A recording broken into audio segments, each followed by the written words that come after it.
अस्सलाम वालेकुम। उम्मीद है आप सब खैरियत से होंगे, खुशबाश होंगे, आसपास वालों का ख्याल भी रख रहे होंगे। आज हम जिस शख्स के बारे में बात करेंगे, मैं उसका नाम नहीं बताऊंगा आपको, क्योंकि माइट भी कि वो ख़ुद मेरी वीडियो देखने वालों में से हो तो इतराज़ करे, लेकिन ये एक सच्ची बात है। और वो शख्स अपनी लाइफ गुजार चुका है, एक अच्छा ख़ासा हिस्सा अपनी ज़िंदगी का गुजार चुका है। उस बंदे की एज माइट बी 50 या 45 प्लस हो चुकी है, 45 प्लस ही होगी। वो अपनी ज़िंदगी गुजार चुका है और किस तरह से गुजारी आज मैं वो आपको बताऊंगा। और उसमें जो गलतियां होती हैं, हम अपनी ज़िंदगी को जब दूसरों के हवाले कर देते हैं, जो मसले आते हैं, आज वो शेयर करेंगे। मेरे चंद दोस्तों में से, अजीज़ों में से एक बंदा है जो भी इंटरेक्शन में डेली के आते हैं। शुरू में तो उन्होंने मुझे कुछ भी नहीं बताया, टाइम गुजरता है बताते हैं। फिर तो बैठे हुए थे हम और कोई बातचीत चली तो बताया उन्होंने कि जी पहले उन्होंने बताया कि जी वो बेगम उनकी जॉब करती है और मैं घर पे होता हूँ। मैंने इग्नोर किया, मैंने कहा हो सकता है जो हैं ये इनके पास जॉब नहीं होगी या वो एक फार्मिंग कर रहे हैं, उनका एक शुगर है, मेला है, हॉबी है, वो उसको टाइम देते हैं। तो मैंने कहा ठीक है, हो सकता है कि वो जॉब ना करते हैं, उनकी मिसेस जॉब करती हैं। तो मैंने इग्नोर किया उनको, उनकी इस बात को।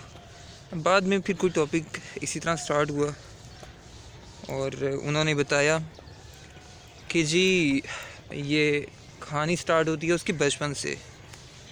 बिगाड़ जो पैदा होता है उसकी लाइफ में वो होता है बचपन से, जब वो छोटा बच्चा था।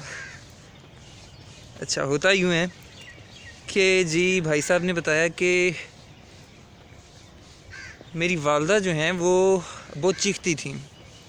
मतलब कि कोई भी सर्वेंट है, काम करने वाला बंदा जो भी है, उस पर चीखना बहुत उनका होता था। और मैं ये देख के मैं इसे नॉर्मल समझ रहा था कि ये होता है, ऐसे ही होता है। मैं बोर्डिंग में चला गया, मैंने अकेला रहना सीख लिया, अकेला रहता है मैं। और चंद साल वो बोर्डिंग में रहा। आई थिंक सो मैट्रिक उन्होंने बोर्डिंग से ही की थी। बोर्डिंग के बाद वो यूके चले गए, वहाँ से उन्होंने एजुकेशन हासिल की, वापस पाकिस्तान आए। पाकिस्तान में उन्होंने अपना एक काम शुरू कर लिया, बिज़नेस शुरू किया। तो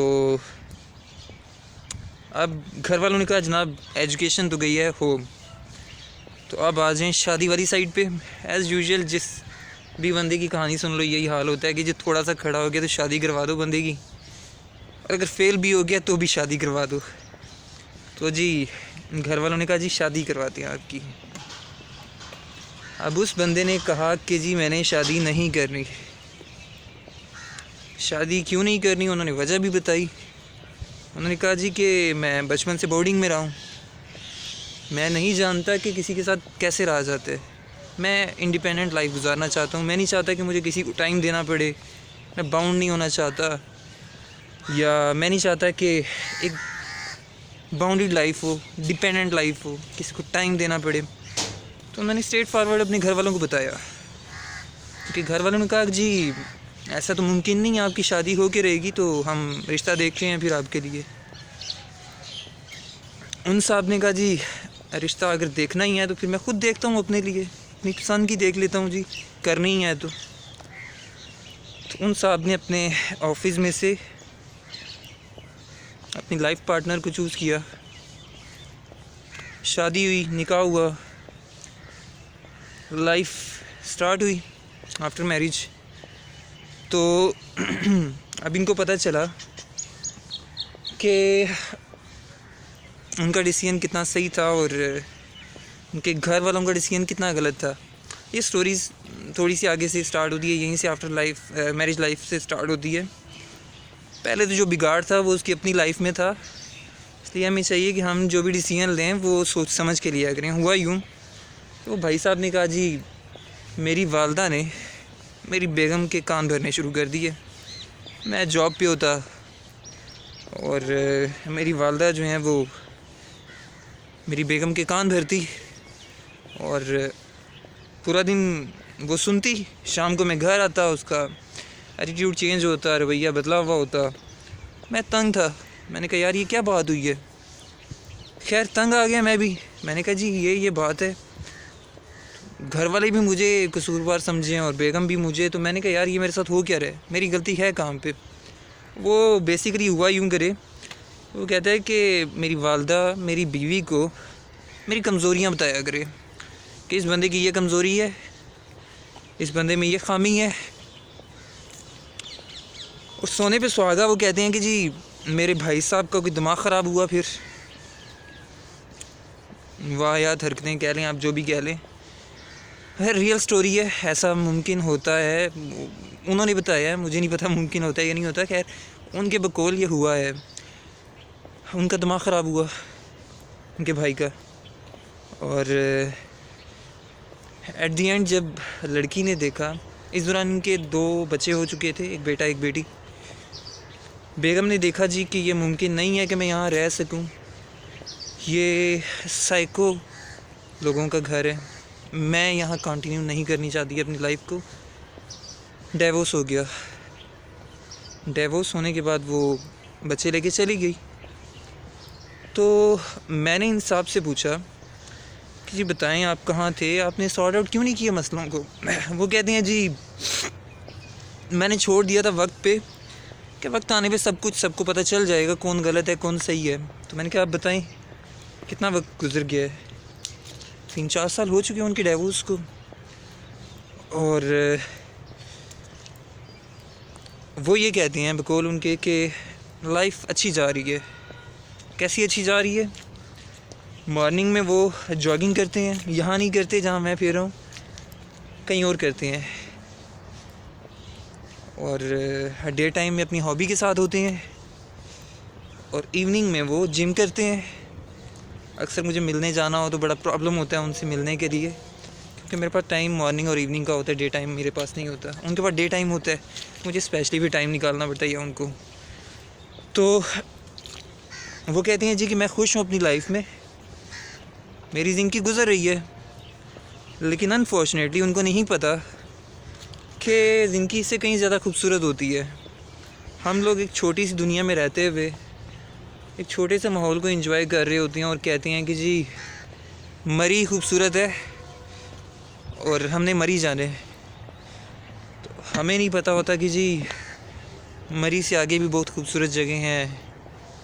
आप कश्मीर चले जाएं, आप KPK में चले जाएं, गिलगित बल्तिस्तान में चले जाएं, बहुत खूबसूरत जगह हैं। आफ्टर ऑल मरी की एक अपनी वैल्यू है और मरी की जो हैसियत है वो कोई नहीं छीन सकता। माय फेवरेट प्लेस है। क्यों मैं बदनाम कर रहा हूँ मरी को, मेरे दोस्तों ने सुना तो मुझे मार भी देंगे। खैर छोड़े इस बात को। तो एट द एंड बताने का ये मकसद है कि आप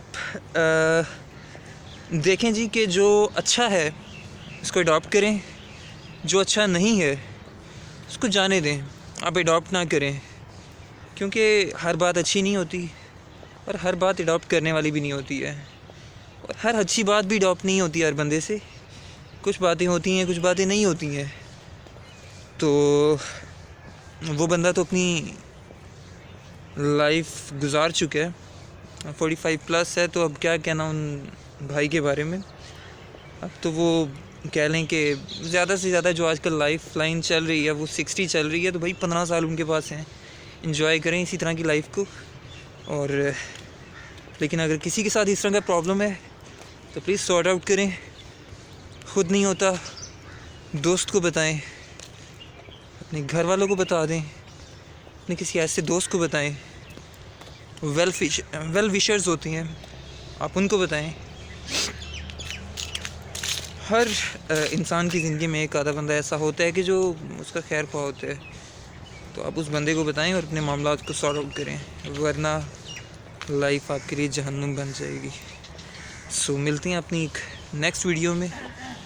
और तब तक के लिए अपने दोस्तों का, अजीज़ों का, चाहने वालों का, साथ वालों का, आसपास वालों का, सबका ख्याल रखिएगा। मुझे इजाज़त दें। अल्लाह हाफिज़।